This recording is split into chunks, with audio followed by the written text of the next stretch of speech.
Bonjour mes très chers amis. Aujourd'hui, comme tous les week-ends, je vais faire ma vidéo concernant l'Ukraine.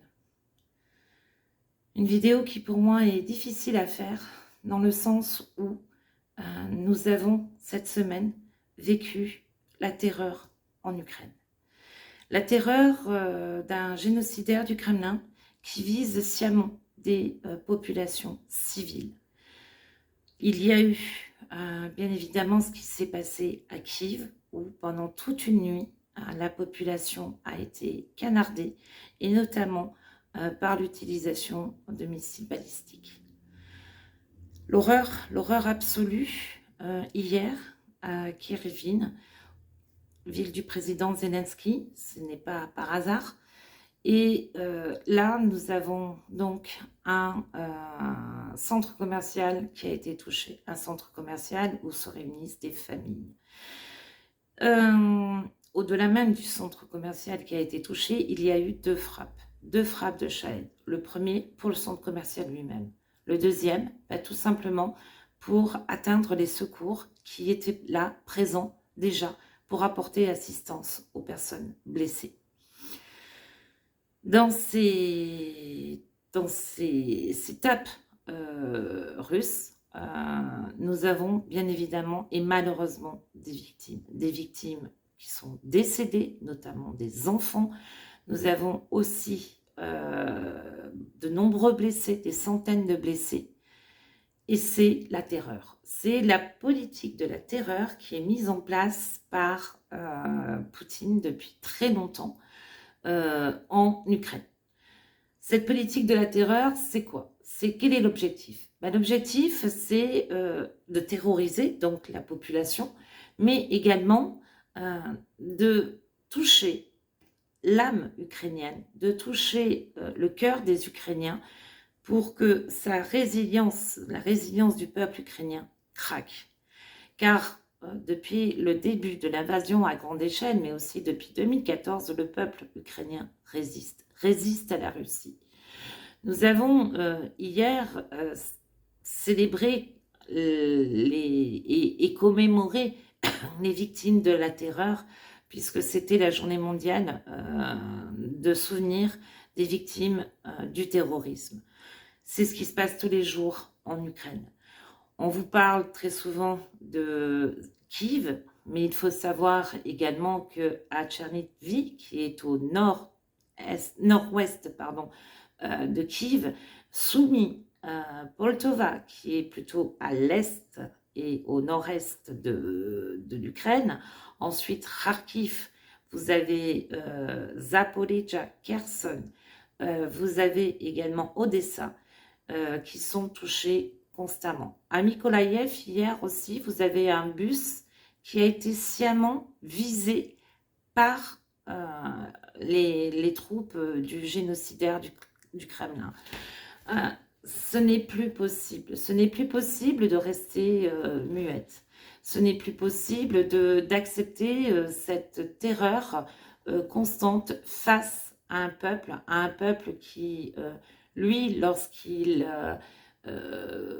va taper en Russie, a pour objectif des infrastructures énergétiques, a des infrastructures de stock et bien évidemment ça se fait de façon à ne pas toucher des civils ou le moins possible. Des infrastructures militaires, ce qui va bien évidemment c'est normal, mais quoi qu'il en soit, on voit bien que aujourd'hui Poutine a décidé de semer la terreur dans l'âme ukrainienne.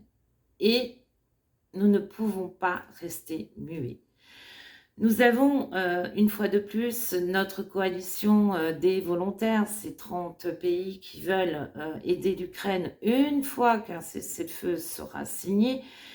Faut-il déjà que ce cessez-le-feu soit signé, puisque de toute manière, le boucher du Kremlin n'en veut pas. Il ne veut pas de cette paix, il ne veut pas signer quoi que ce soit. Il a décidé d'anéantir le peuple ukrainien, sa culture, et donc commet un génocide. Il faut dire à cette coalition, stop, agissez maintenant. Nous avons la possibilité, à partir donc des frontières de l'OTAN, de pouvoir faire tomber par nos armes, les Shahed, les armes balistiques, sans tuer ne serait-ce qu'un soldat russe. Donc on ne pourra pas parler d'escalade ni de co-belligérance. Et quand bien même il y aurait co-belligérance, il faut savoir que la Corée soutient complètement, la Corée du Nord bien évidemment, soutient complètement la Russie, lui envoie des armes, lui envoie même des hommes pour aller sur le terrain, pour aller se battre. Il y a 50 000 Coréens qui sont aujourd'hui sur le front ukrainien pour seconder, soutenir le boucher du Kremlin. Et vous avez également des Coréennes du Nord, et ça c'est passé complètement à la trappe dans les médias français, qui sont envoyés par la Corée pour travailler dans les usines en Russie. Et bien évidemment pour être exploitées, ça on s'en doute bien.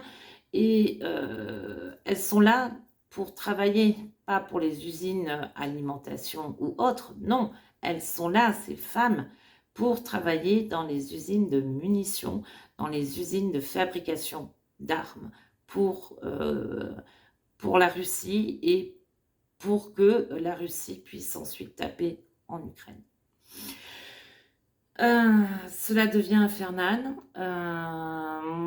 Il faut absolument que nos gouvernements se bougent. Il faut absolument que nos gouvernements comprennent que nous sommes déjà en guerre et non dans une guerre hybride.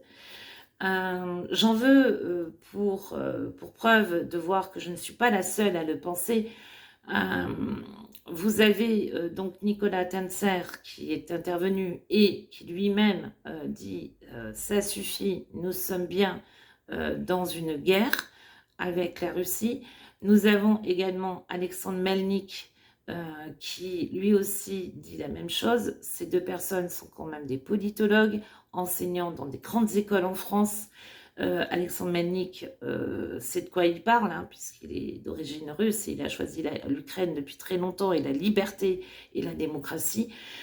Lorsque j'entends les poutinolâtres dire que il faut négocier avec Poutine et qu'il faut réouvrir un canal de discussion, mais quand bien même nous le ferions, nous savons très bien quelle serait la réponse de Poutine, puisqu'il donne toujours la même réponse. Il ne veut pas négocier.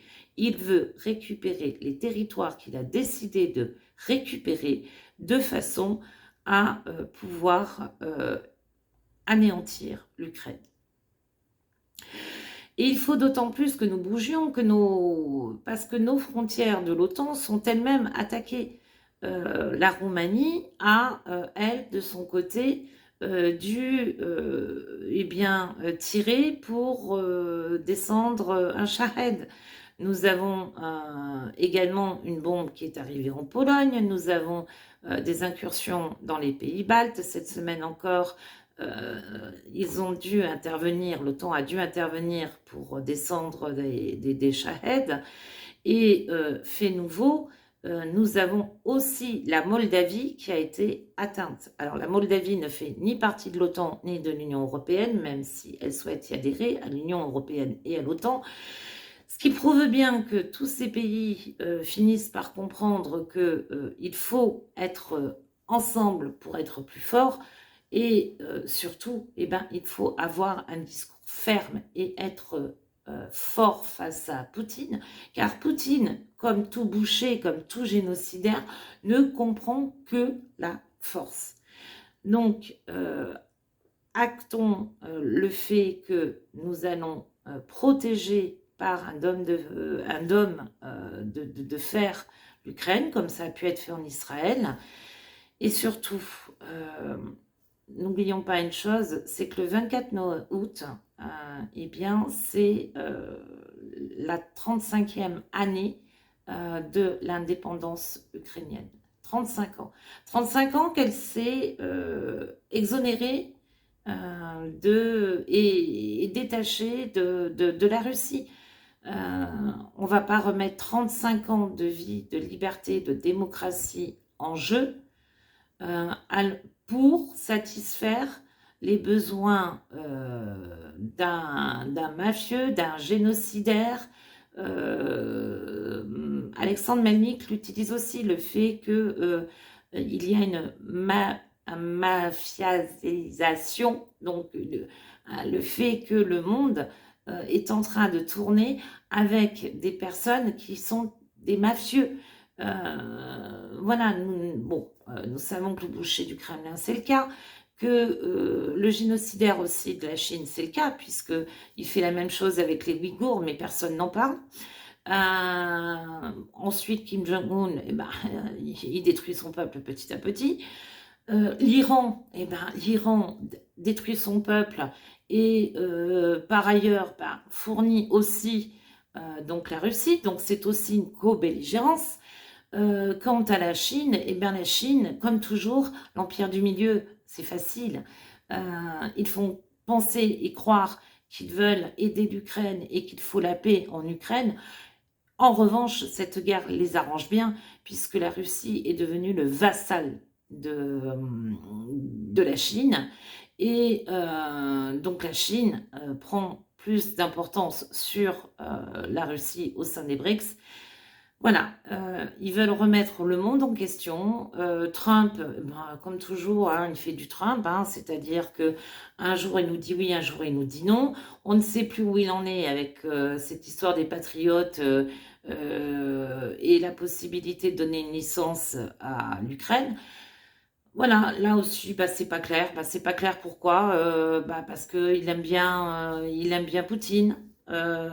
Il a déclaré aussi que bon, pour la Corée du Sud, on va voir, mais pas d'exercice cette année, parce qu'il aime bien Kim Jong-un, il aime bien Xi Jinping. En fait, il aime bien les dictateurs, tout simplement.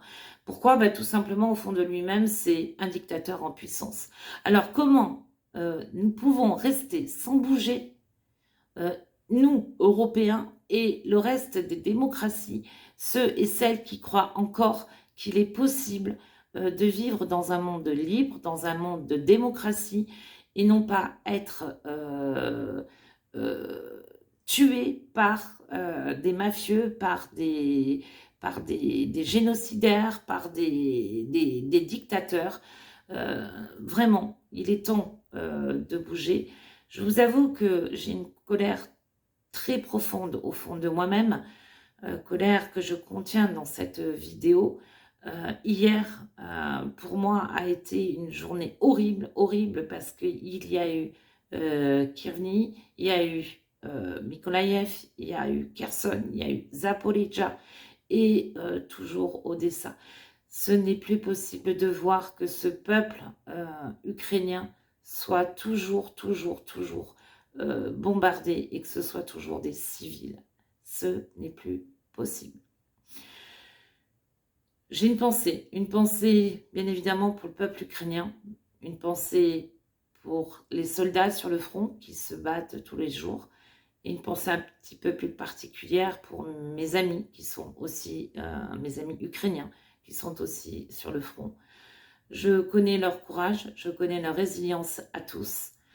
À nous d'être courageux, à nous de faire tout ce qu'il faut pour que nos gouvernements bougent enfin. Slava Ukraini, Heroyam Slava Nazi, Smert Vor, Ukraini Ponadouce.